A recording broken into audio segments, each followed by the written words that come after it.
guys, this is the Work and Money podcast with host Michelle Wong and Marcus Renson. And we have three good-looking guys.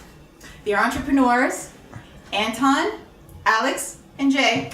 Hi, guys. Hey, Michelle, thanks for having us on. Welcome to the show, guys. Hey, pleasure meeting me. Great to be back on the show. We're going to have a lot of fun today. Here I am. I'm ready. Doran. A lot of testosterone in here and only a little bit of estrogen. I'm outnumbered. Oh, God. My estrogen is pretty high, too, but there's other reasons. Can we talk about that, too, or no?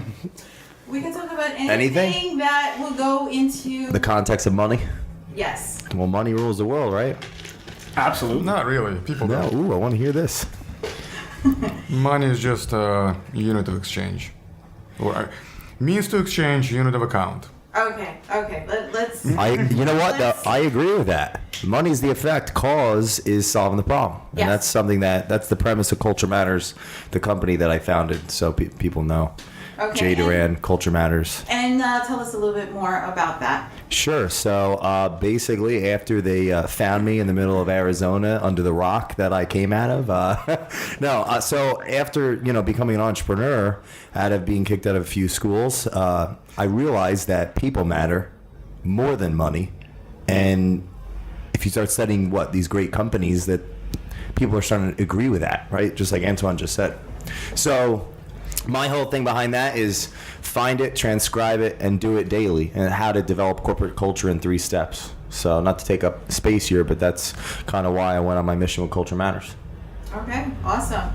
And Alex, you were here the last time, Yes. but you didn't get to speak too much about what you do, so... No, because last time I was here more as Bill's PR guy than as my own, entity. But, I've been running marketing strategy, predominantly social media strategy, out of my own company since late 2014 after I dropped out of school after a year and a half because I just couldn't handle that kind of environment anymore. As Jay said, he probably knows better than most people that it is the kind of place that really doesn't value creativity, when in business creativity is the only thing that matters. It's finding new solutions to old problems that are more efficient and are not a commodity anymore. Because if you are a commodity, you know damn well that the next guy can do it cheaper, quicker, faster, bring it to market before you.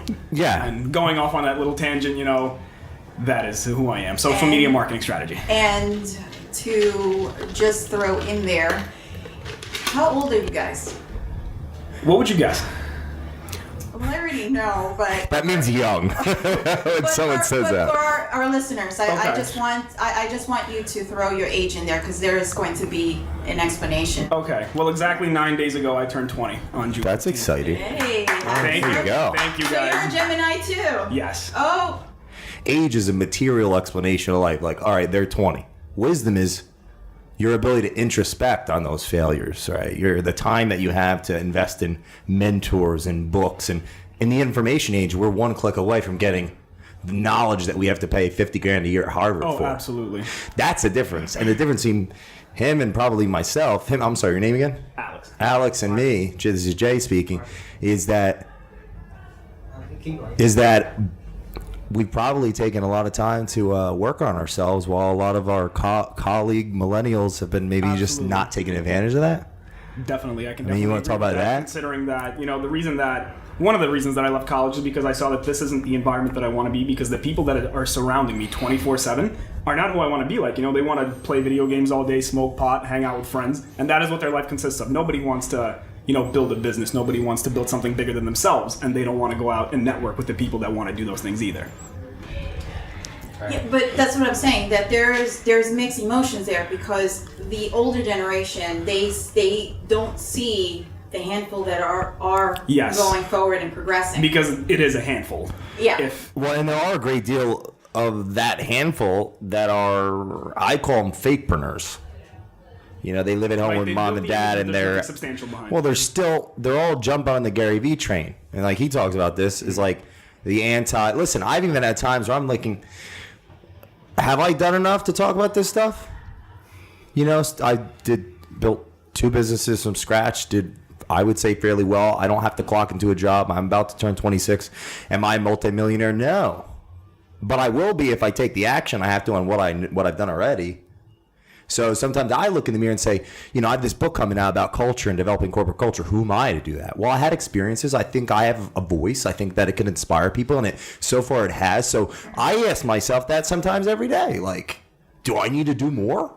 I think that's the exact question that keeps pushing all of us forward, though. It's because if we're never satisfied with where we are, we know we're never going to stop running towards that finish line.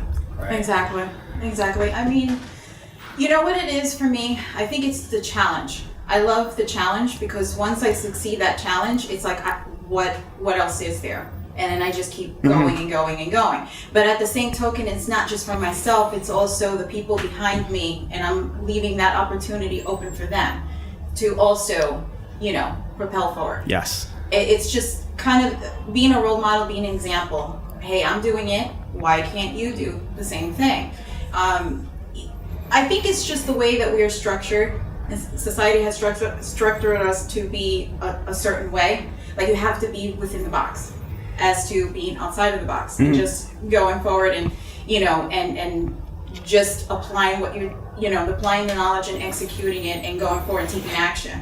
And I think that's where everybody's had that fear.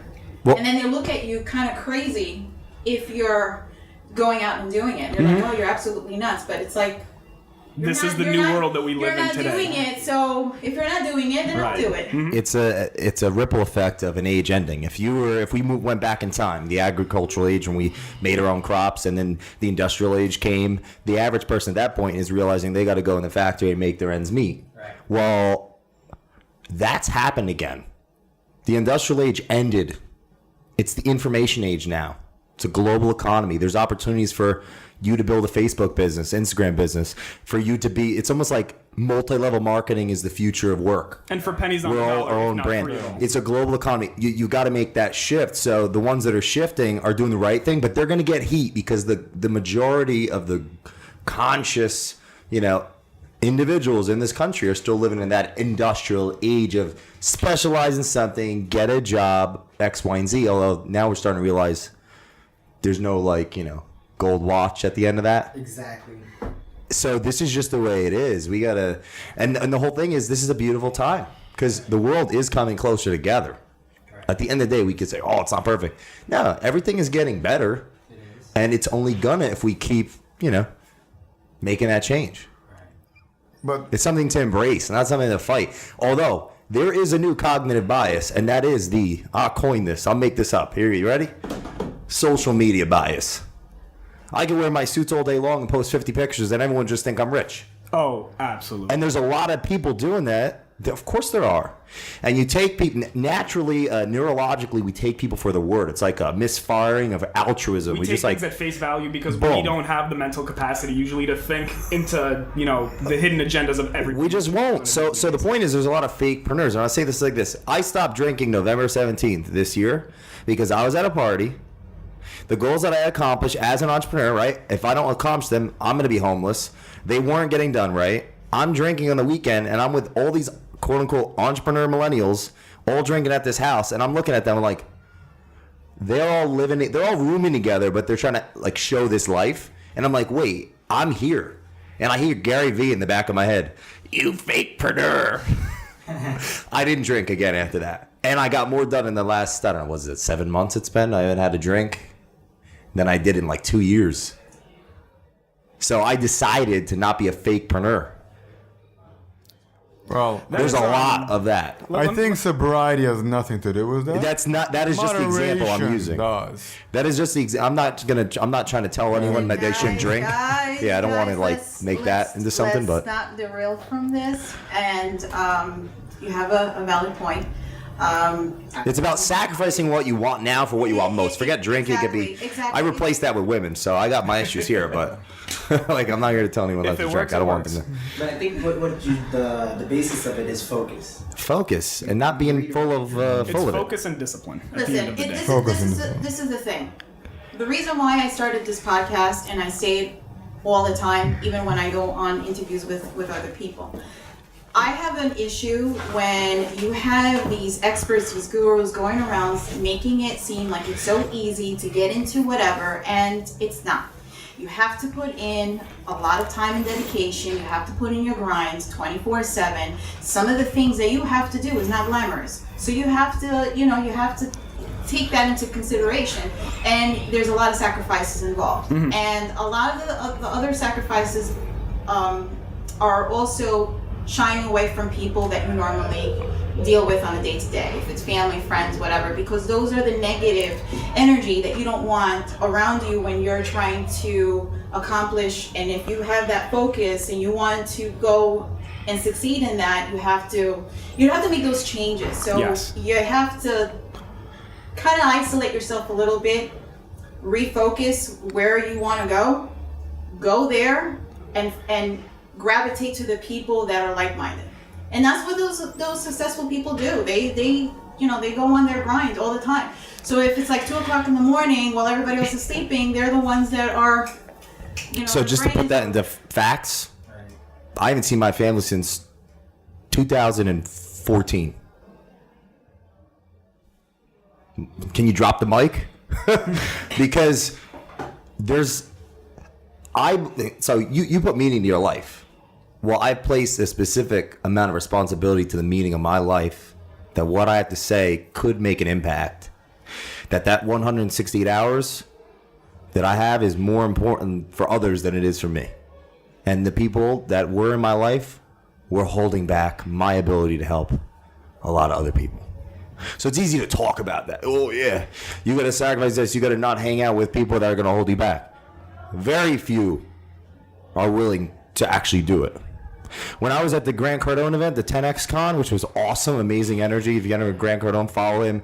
A guy named Bobby Castro, who has a $140 million business that he just cashed out, or he was talking about. He said he didn't see his family for 4 or 5 years.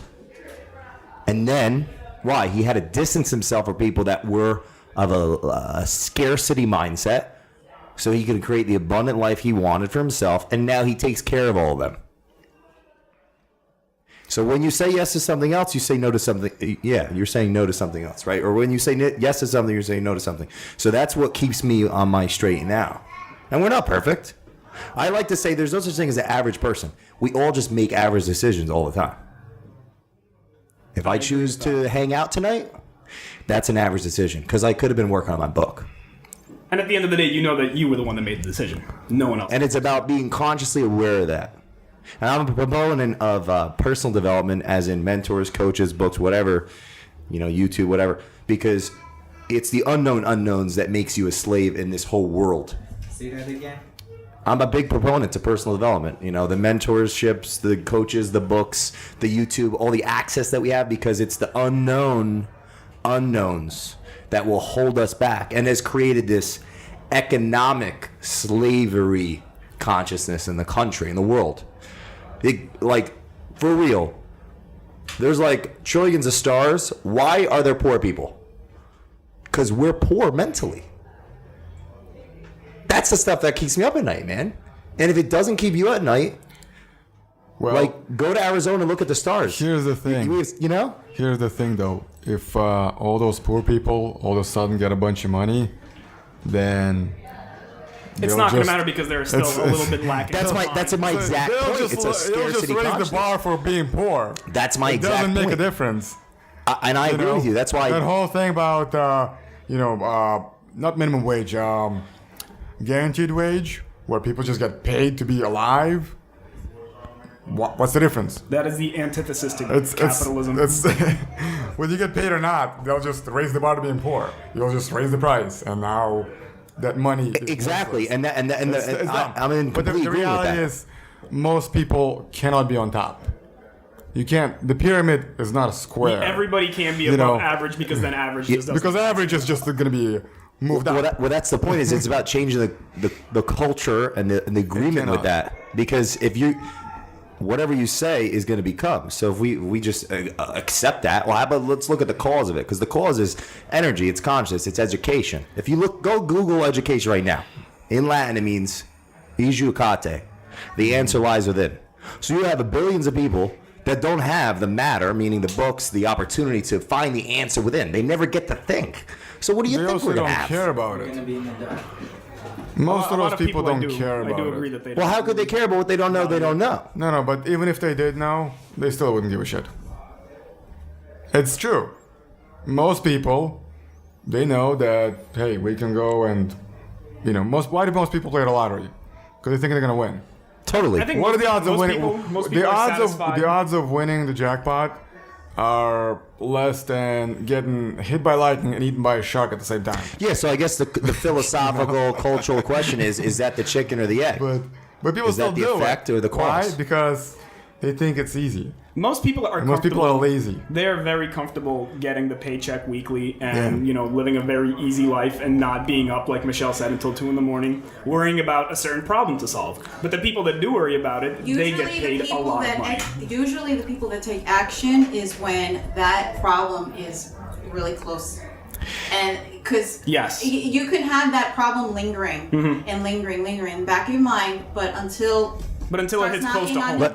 it starts knocking on your door, in your face. Right. That's where you're going to start. Because taking that's when it becomes so real. does it have to be at that point that people are going to start taking action, or should they start taking action from the beginning?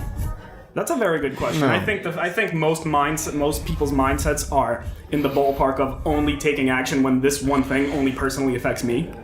And that's the reason that people go to college. That's the reason that people get a job, is because they want to provide for themselves, because they know otherwise, life is just not going to go on. But it's the entrepreneurs that see an objective problem out in the world that they can get their hands on and capitalize on. Those are the people that stand out above the rest. Yeah, I agree. But yeah, I definitely love doing this because I like to highlight those moments that define you, where you change your mind from doing this or that, because it's a very pervasive thing where I listen to people that are really successful, they're really famous, and they say, oh, I just did this or I just did that. And I'm like, no, I'm in the same business as you. I know it's not that simple. And for you to say that to that other person when they hit that wall and then they turn off, when all they have to do is just keep hitting and keep going. So I admire you for stating those facts in your Appreciate life that. and in your walk. Even though others might not have to do those things, I like people to see what it takes to be committed to your goal and achieve it. Well, how about this? Part of the premise behind starting Culture Matters was I'm in my business with, at the time, my best friend, a mentor of mine. He's the guy that got me to listen to those audiobooks. And, so I don't know if you've ever been in this position. Now you own the business, you invested the money, whatever it is, and you have employees. And your gut, your instinct, just like children, if you see them doing something that they shouldn't, you want to tell them what to do. And what I learned through experience and then also through education with others that are greater than me was the difference between management and leadership. And I lived this, right? The difference between management and leadership, because when I owned that gym, we had a sauna in that gym. And in a very short period of time, we had thousands of members. Half the population are not male, they're what? Female. Female plus sauna equals trouble with someone that isn't emotionally mature. That's also a leader. And I learned the law of the picture. Your people watch what you do and they do what they see. Right? So I was doing things I shouldn't have been doing, basically like screwing around with the members, yada, yada. And I had 20 plus staff, and most of them, 80-20 rule, 80% were men, and they were fit because they're trainers. So what do you think they're going to do? And then we had what? We had fallout, we had issues, because that's not good for business. Like, you don't F where you eat, right? So the point is, one day I'm home, and at the time we all lived together. My partner, our employees in a big mansion, like that whole movie, like that's cool. That was a mistake, but we all lived together. And he's like, "You're letting me down. You're not the person I thought you'd be when we did this." And there's something that always resonated with me is, and he even telling me this: don't be bitter, get better. I didn't sleep that night, and I made a decision because, like Andrew Carnegie says, leaders make decisions quickly and change them slowly. If you don't know who that was, he was like one of the first billionaires in the world in like 1900. Leaders make. I'm sorry? Steel magnet. Yeah, steel magnet. The guy built 1,665 libraries, donated all his money. So pretty smart guy. 5 miles. Yeah, Carnegie, right? Think and Go Rich was an outcome of him. So anyway, leaders make decisions quickly and change them slowly. I made a decision not to do that anymore. I had a team meeting the next day with everybody, and I told them exactly what I'd been up to. And I told them that I was sorry, because how can I expect you to do X, Y, and Z if I don't do it? You know, and I learned the John Maxwell's book, The 5 Levels of Leadership. A positional leader will tell you what to do. A permissional leader will get to know your why. A productive leader will lead with example. And a developmental leader will do all the above and really take you under their wing and make you who you are. And I was being the productive leader for the wrong things. Right. So now, that's introspecting on negative action. Well, if you do that your entire life with all the mistakes that you ever have, you become what? A high-functioning entrepreneur, a high-functioning human. And it's going back to what we just talked about.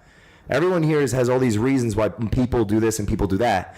But you have to remember, when you're thinking right now, you're just look in the mirror. You're just hypothesizing through you. You're actually clouding your own vision. You're saying that these people think that and that. It's because that's what you think about yourself. All advice is autobiographical. We're all the same.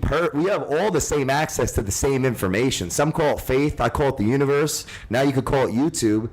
If we just worked on our education system, how we raise the global awareness of the planet, there wouldn't be so many dang people that you're just saying they're doing this and do that, because that's just you projecting your own of what you would do. Because when I sit down with somebody, there's never been a person to tell me, unless they were on specific drugs, I just want to be a loser.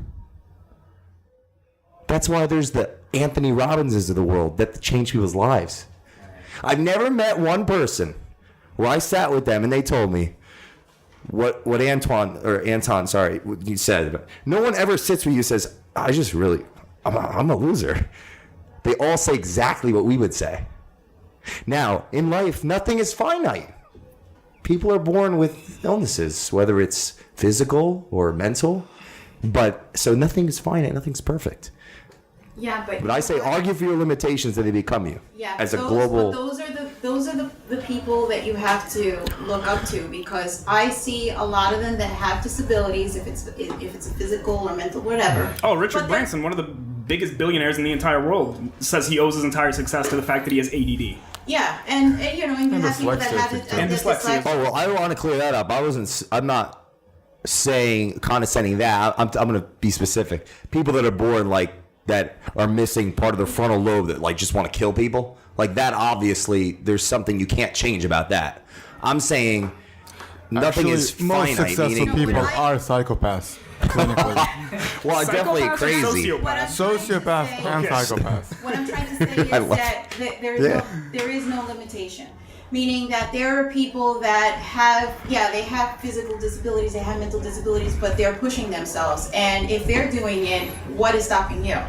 If there's nothing wrong with you. Well, so that's the exact premise of that whole rant I just had, is that when we try to say there's average people, there's no such thing as average people. There's just people that do average things based on their average thought at that moment. Because, see, I call it the WT matrix in my Wouldn't that book. make them average people by definition? Okay, so you're going to label one person's act their entire lifespan of the world because of one action. That's a story that you tell yourself to label them and condition them. No, they're just average actions, because it starts with your thought. Your thoughts multiply, and they become ideas. Ideas garner actions. Actions get results. If they're negative, most people quit, yes. Right? If they're positive, it reaffirms them, become beliefs. Beliefs become habits. Habits become convictions. Convictions influence other people. That's where leadership's formed. And convictions create. This entire setup we got here, this mic, was created by what? A thought, an idea, an action. There's a process behind it. So Trial and error and a bunch of older mics that were less efficient. exactly. So my point with this whole conversation is that it all starts with word. Because words trigger thoughts, which trigger ideas, which trigger actions, and based on those results, we either stop or keep going. And life is just one, what you can call natural evolution through natural selection, right? How we evolved. But there's a conscious evolution.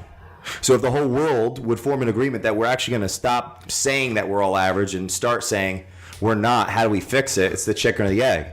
Imagine everyone was educated. It's not going to happen. Not with you around. I love you, but not with that attitude. Gosh. I'm about to rip my Too many jacket right here, people flexing. have- I love you, but no, I think you should be the because a lot of people are saying that at home. No, That's the because truth. A lot of people believe that. Well, We need devil's advocacy everybody here as has well. the same needs because their needs are slightly different. They think that theirs are better or more important than somebody else's needs. And because of that, most people will be stubborn, and most people will not change. And the world will remain the same. Sure, there'll be those who will do better than others, but the majority will stay the same. Their mindsets will stay the same, their incomes will stay the same, and their world will stay the same.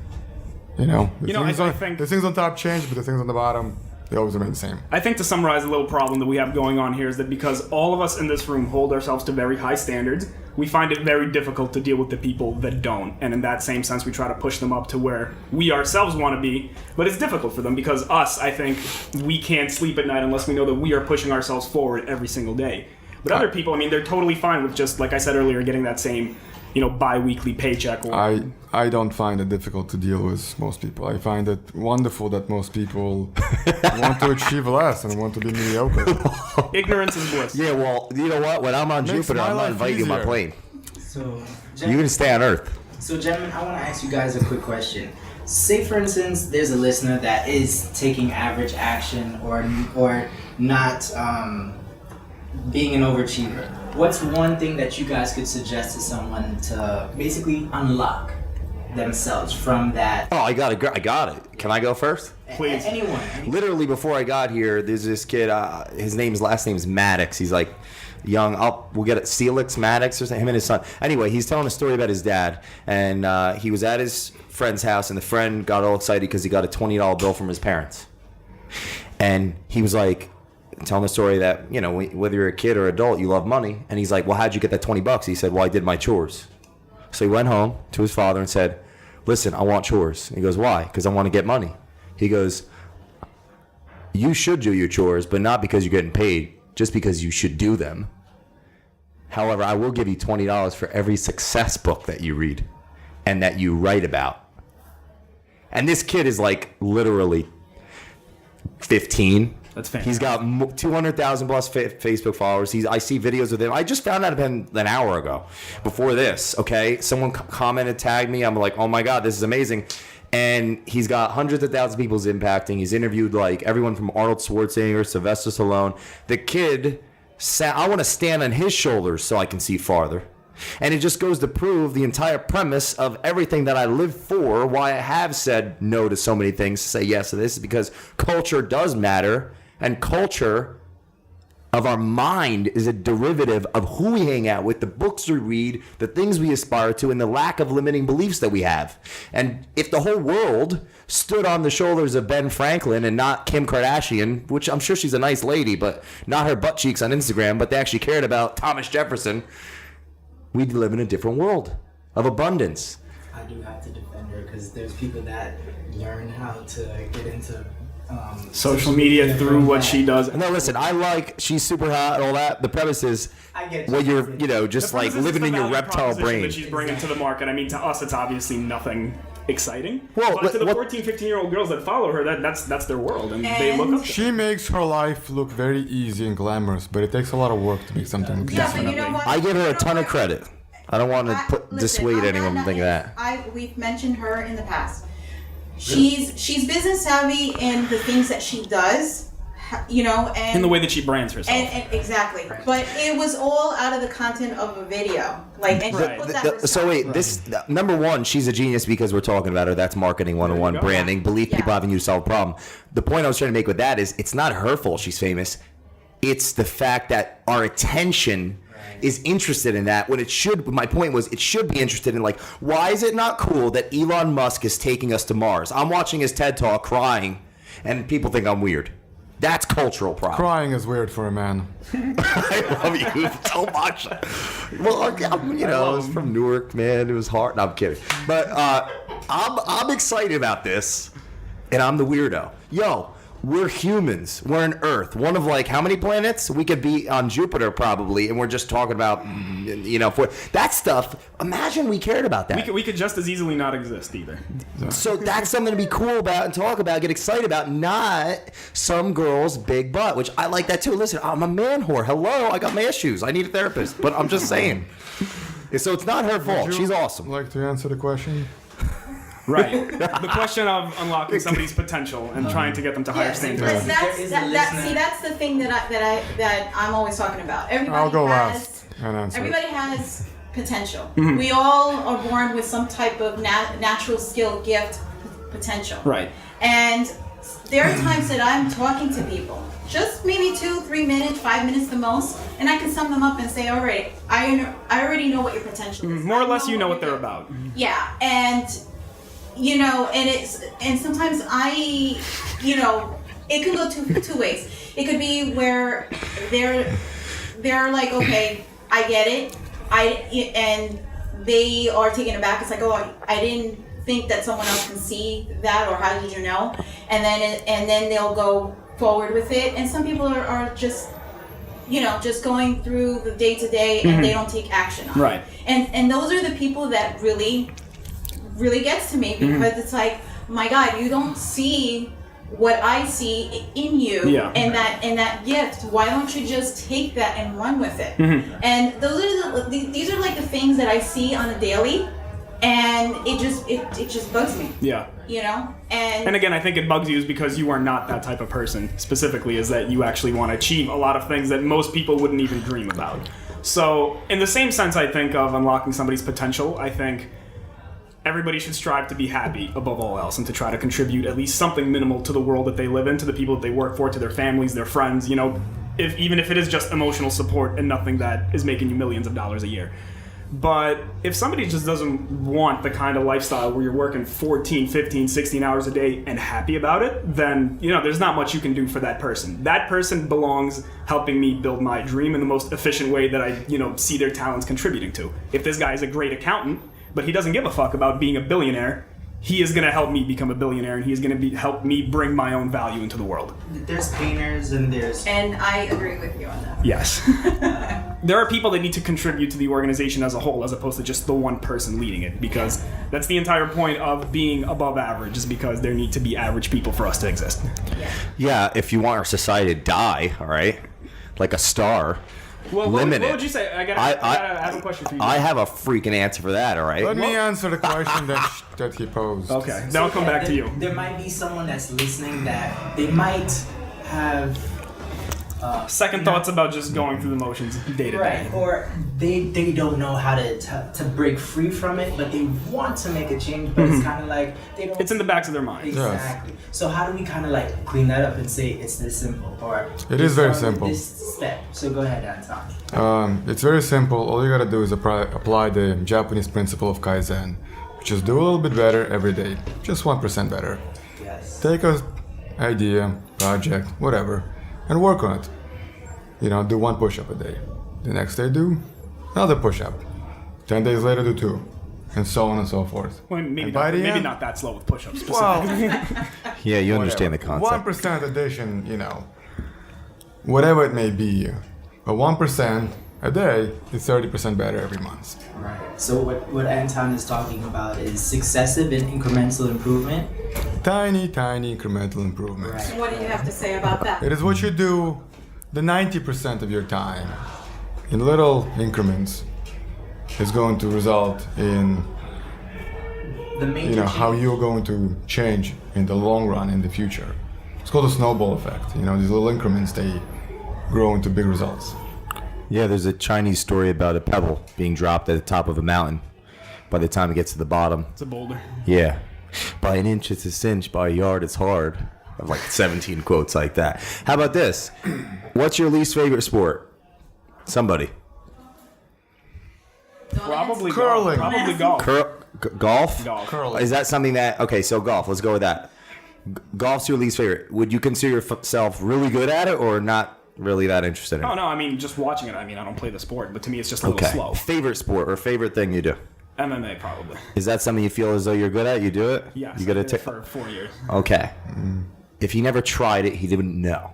But we live in a society that conditions us to specialize in something we might think we want to do. And we don't explore anything else. So how can anyone expect to know who they are?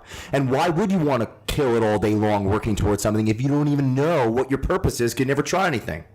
In Greek, polymath means many learnings.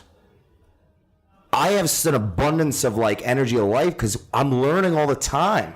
Curiosity breeds intelligence. I want to learn about this. I want to learn about that. It breathes life into us. Neurologically, we're set up to care about what? Teaching our kids. Why? So we can continue the race.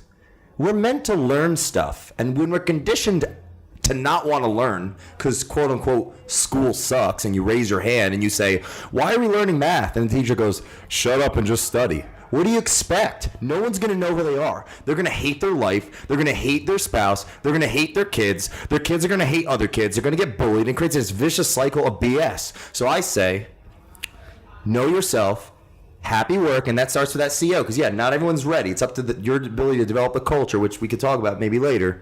Happy work, happy spouse, happy kids, happy life, happy community. Everyone's happy, but no one knows who they are because they don't experiment. Right, and That's not why. Part of people is experimenting, is also being a part of someone else's movement, because a lot of famous guys that I studied, they said, I was here and I was working on this.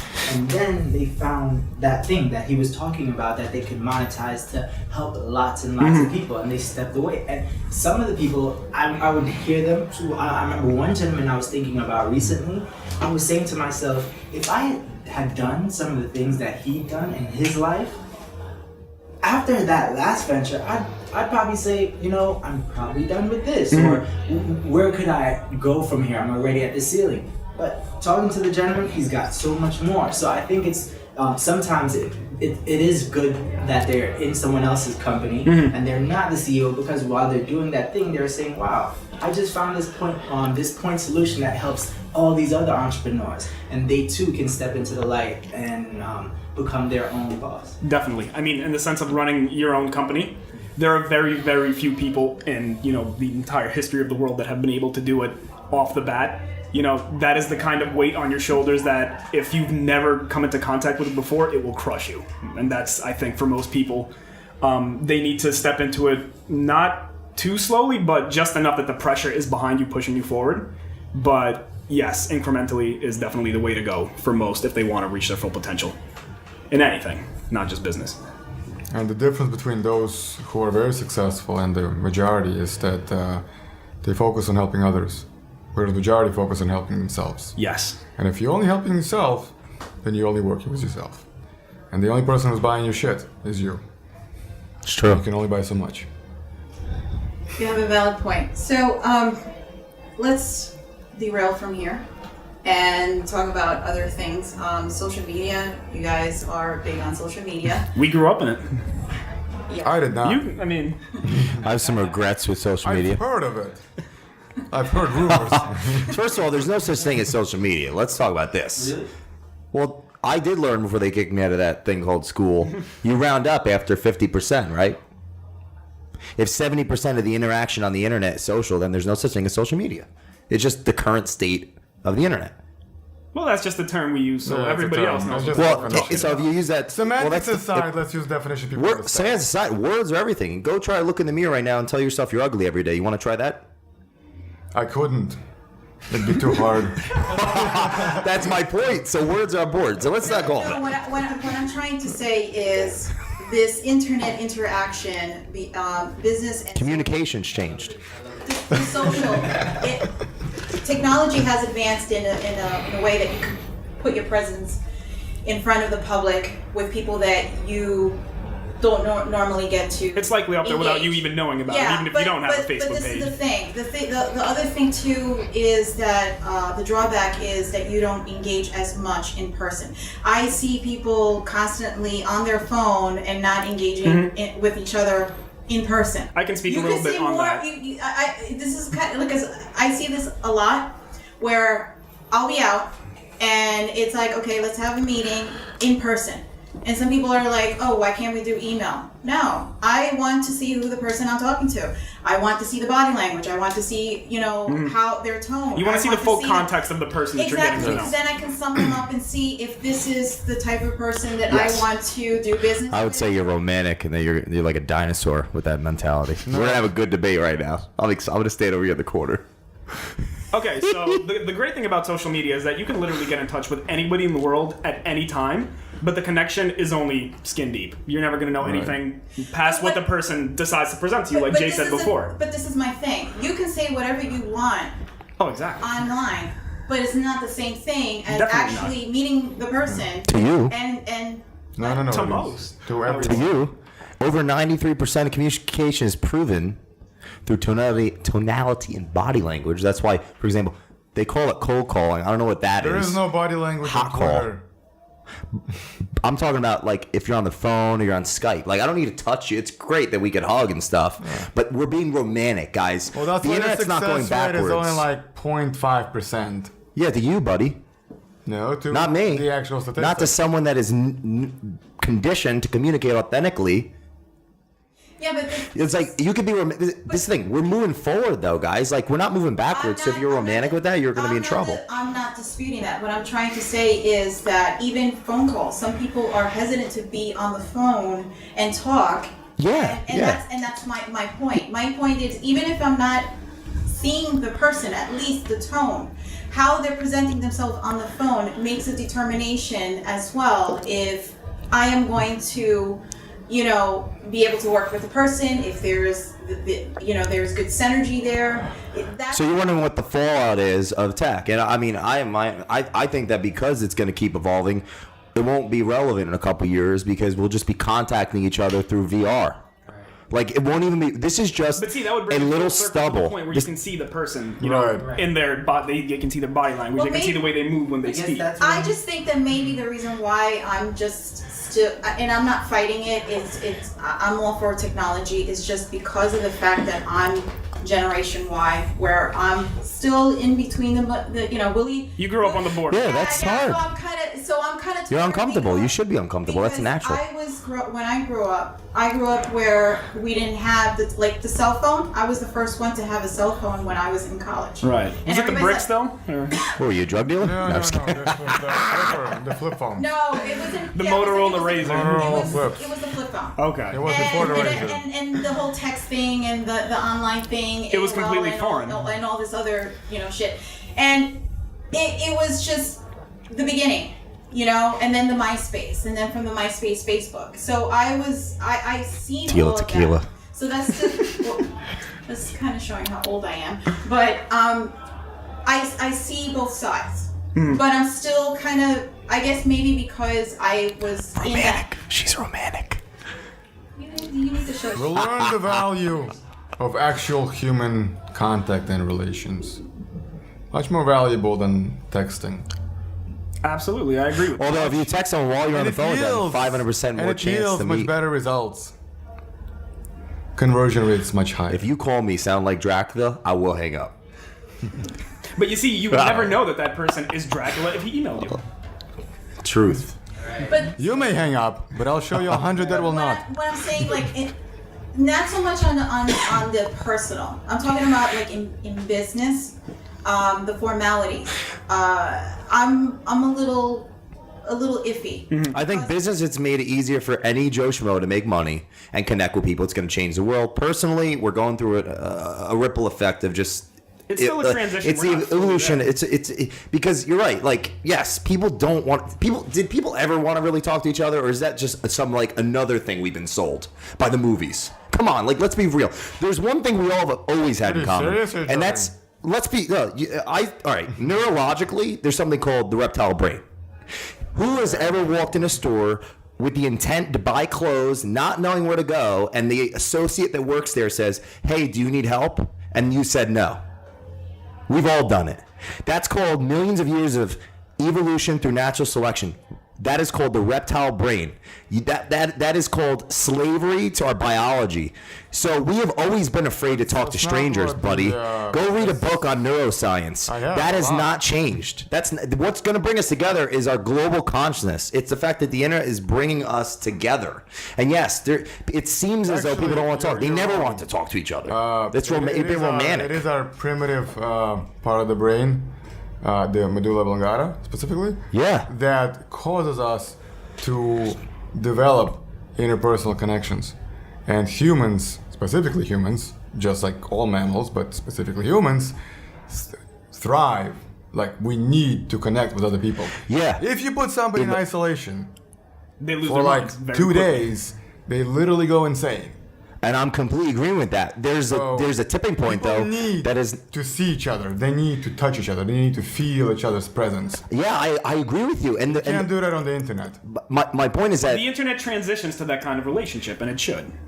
there's always that ice that you have to break though. All that personality and right into, oh, this is the image, this is the text message. And this is the idea. But when you meet the person in person, To form long-term relationships, Very it's different. actually the limbic system, which is our mammalian brain. But to get to the mammalian brain, it's a linear equation. Meaning, the reptile brain says, "I don't know you. Why are you talking to me, stranger, on the sidewalk?" Or it says, "That girl's really hot at the bar. If she says F off, I'm not going to get laid." That has never changed. We are not all of a sudden antisocial. We've always had those roadblocks because we've had the same damn brain for millions of years. You are just romantic with the fact that we used to not have it, and now we have it. It seems as though, because our frontal lobe, the logic, is trying to figure out the logical reasonings why people don't talk to each other. No, they've always been those roadblocks. Yes, we need connection. Yes, yes, yes. We share that with mammals. However, to get to the limbic system, you got to get through the reptile brain. There is a neurological way to communicate to do that. And if you buy my product, they'll teach you how to do that. I'm kidding. But we can talk about it a separate time. And one of the ways to do that is to tell stories. It's why movies that are awesome that is talking. tell great stories. And since digital communication outside of actual speaking has only been around for like, what, 100 years? Not even? I think we're just Yeah. getting like We're over about to talk excited to each about other. the impact that it's actually having when it's really bringing us together. Like, I wouldn't even be here if we didn't follow each other on Facebook. Yeah. Like, let's be honest. That's true. And now, I would now though. we can build long-term friendships. And this is what I mean, that all these connections that we're making through any kind of digital platforms, they are only, let me just finish this thought real Yeah. quick, they are only skin deep until you make something more out of them. And this is exactly what we've done here today. I think, if anything, it breaks the Right. ice easier is my only point. I'm not in that, and again, I'm not disputing that. I am all for the whole social media or internet interaction. I'm not disputing that. What I'm saying is that sometimes I do see a lack of interaction with people. Sometimes I see that they're not engaging as much. Like if you're putting the effort in and you're trying to make, I agree with that. For an example, you wanted to work on the project together, right? And you have a deal going on, and the other person is only interacting through email, text, whatever. There's a point in time that you have to meet that person to see. To your if they're- subconscious mind, that person might not even exist. I'll give you No, a it's simple not that They example. don't exist. It's just that if they're going to follow through Right. Michelle, and going forward with that. Right, well, that's what I mean. It's the That's- credibility that gets built. Well, is that about you or them, though? That's the I'll question. give you a simple example that supports your argument.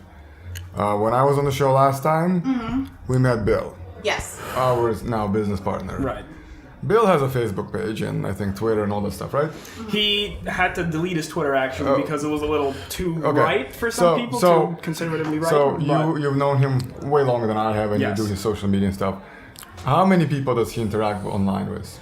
Quite a bit, right? Let's say it's more He than has like built two, his right? entire professional career from almost LinkedIn exclusively. Nice. Okay. Okay. I Wait. met him through a networking event, engaging. In person. Okay. But And check that's this how the out. connection went. So Well, those things are still going to be around for a bit.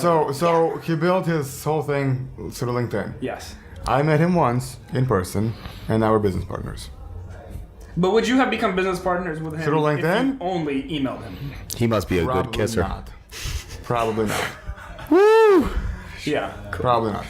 Listen, Because the one depends on your personality as well. one in-person meeting that we had right here on the show. yeah, and it was just originally it was a joke. Right. And we were kind of going back and forth, and I said, hey, maybe you guys should work together and do something. I think it was Because of one in-person conversation, we now have two, potentially maybe even three network shows on primetime television. Why? Because we met, looked into each other's eyes, talked, shook hands, boom. Two TV shows. Yeah, but it was through the interaction. You think we can do that on Twitter or Well, I guess the question is about Facebook you. or whatever? I highly doubt it. trying to figure out who's the most powerful guy in the room. If it's Alex or me with the events and you with the social media. All right. Well, I think there's a very good dichotomy going on here. Is the fact that, like I said, the internet can put us in touch with everybody, but it's what we make of those connections that really matter at the end of the day. Like, very few people are sold, even when it comes to like buying clothes online. You're not very likely not going to make a sale through just online promotions. There needs to be something more significant behind that. Just in the marketing sense, there needs to be something tangible. When you're meeting a person, obviously you need to see how they act, how they speak, who they are. And when it's a product, you need to see how it's going to feel in your hands. And if it's a service, you need to know what it's going to bring into your life. But there needs to be something more substantial. I don't know. Seeing me on the screen. I've never actually been in the movie, like actually in the movie. I just went to the movie theaters and I like felt like I was there. I've done You both. felt like you were inside the movie by just watching the movie. Have you ever seen a movie that made you scared? Because it was a No, horror movie. Well, not you, all right. You're like the Cold War. Like you like drink milk in the morning. That's like -100 degrees. You're a tough guy. But I'm saying, if I see anyone seen a horror movie that got scared, Not as scared as the characters inside the movie look like. Right? you know what I'm saying. Yeah. Do you not understand my point? We I buy saw emotionally. Pet Cemetery when I was a kid, and like I probably ran out of the room, and then I played it again, and I'm like trying to show someone. I'm like, this movie was so scary. Watch it, and we play it back, and I'm looking, and I'm like, what was happening? I definitely get that. If movies didn't help us emotionally buy into them, see the vision, feel like we were there, we wouldn't go to see them. So do we need to actually physically touch stuff? No. Let's look at the facts. Amazon 10 years ago was 17 billion, now it's 360 billion. We're just being conditioned to do how we actually live, which is through what? Our vision. Right. Right? But Just I like a also company. mean- Company starts with a vision. I also mean in the sense that the movie isn't specifically trying to sell you Senses, something. not it's just not vision, a commercial. just But when senses it in comes to general. trying to actually market a product online, there needs to be something a little more substantial, because at this point in time, anybody and everybody can sell a t-shirt online, but who the hell are you going to buy it from? Right? Right. Yeah, no, You're going to buy from the person that is able to convey the message better. Right. Okay, I don't know. You're going to buy it from the That's person who crazy. can create the better experience. Yeah. Yeah, There that is experience there is a doesn't have to actually saying- happen in person, though. There is a saying. That's why I watch porn. What were you saying? Hello? There is a saying that it's better to sell a mediocre idea to a great audience than a great idea to a mediocre audience. And online, what you get is mostly mediocre audience. You get mostly much less than mediocre. Yeah, much less than mediocre. We're getting derailed of what I was trying to say. My point is that maybe because I'm on the daily meeting with people and people are saying, hey, I want to work with you and do this and this and this. And, unless I really know for a fact that you're going through, I have to meet you. Why? Because people are full of shit. Yes. I'm sorry, but you can post That is whatever very, you very want true. online. You can make yourself look so sexy and so, whatever. But the bottom line is it the same thing in reality? Because I've had experiences where people say whatever, and then when it's time to really go forward and take that risk, and they're like nowhere to be found. And it's like, what the fuck? Like, why are you taking action? So Right. that's my thing. I like to see who I am dealing with. You can say whatever the fuck you want online, grand, perfect, but I have to also see if you're 100%. Yes. That's my point with what I was trying to say. Is it that I'm conditioned that way? Maybe because I've had my share of experiences. Am I optimistic? Yes, I am optimistic that the next person is not going to try to fuck me over when it comes to, doing some kind of deal. But I still have to, think, and I also have to say, okay, is this person 100%? That was my point. Yeah, I don't think what we call social media is sufficiently developed enough to the point where we can see something like that about a person through just an online interaction. Yeah. We can definitely get to know a lot about them, considering that everything they've done in the past is on the internet. But, a lot of that can be fabricated as well. Like we were talking about before, the entrepreneurs who can take pictures of themselves all day with these rented Lamborghinis and their fancy suits that, I think I'm just going to start paying women to hang out with me and then There you take go. pictures because I And want that to look is- like that I'm is a also playboy. marketing tactic that, and I watched a Dan Bilzerian interview last night, Joe Rogan. Now, he didn't do that, I don't believe. I think he's just the most badass guy ever. Like, his He real was story. He definitely was. Like, he's an awesome guy. Like, the guy built his 100 million whatever from Poker playing empire. poker. Like, that's so cool to me. But that's the point, is that, like, yeah, I could You can just buy a fabricate bunch anything of and everything. girlfriends and take some pictures. And that's how, I don't know if you guys So, the remember all social these- media bias I talked about. I don't know. Yeah, of course. You got to qualify. But that's the point. When you have a conversation, like, let's go. You have a conversation with someone. Your job is to ask questions. Why? To listen, to understand, not to reply, to figure out if they have a problem so you could offer a solution. Because in essence, that's what a business is. It's someone's vision to a solution of a problem. So look at yourself too. Like, what's your approach? What's your limiting belief? How are you going about meeting people online or on the phone? So. Point taken. Sorry, let me just finish off my last thought that I was getting to. Is I don't know if you guys have ever seen some of these Instagram pages that are all like, live the luxury lifestyle. Yeah. There's, cash on my bed. I have bottles in my fridge that are Dom Perignon all day. Right. And then I'm always hanging out with supermodels and I drive these fancy cars. But all of that can literally, be faked very easily today. And you can put that image of yourself out online and nobody who doesn't know you in person would ever know. And that happens a lot, and these people actually are making a shit ton of money from advertising. So I just feel stupid for not doing that. What are we, idiots? So Jay, we gotta get these. What are we doing here? Oh, I'm wearing velvet. No one can see it. Is that camera? What is that camera going to? Pornhub? That camera is going to YouTube. Oh, cool. Okay, good. I like YouTube. Okay, so guys, we're wrapping up. It was an interesting hour. Alex, where can our listeners find you? They can find me predominantly on Instagram at New York 19, all spelled out. That is the name of my company, and I'm on there almost every day. Okay, and Jay, where can they find you? So every day I have a new video post to YouTube, completely of value. Just type in my name, JayDoran. Please subscribe. Find me, same name on Facebook. Send me a message, and I'll look forward to talking to you. And you, Anton? Just search Anton Glotser. You can find my phone number on LinkedIn. And I was going to say, give them your phone number. They can text you. And where can they find us? Workyourmoney.net. Thank you guys so much for tuning in. We hope you enjoyed the session with all our guests. Stay tuned. Until next time. Bye-bye.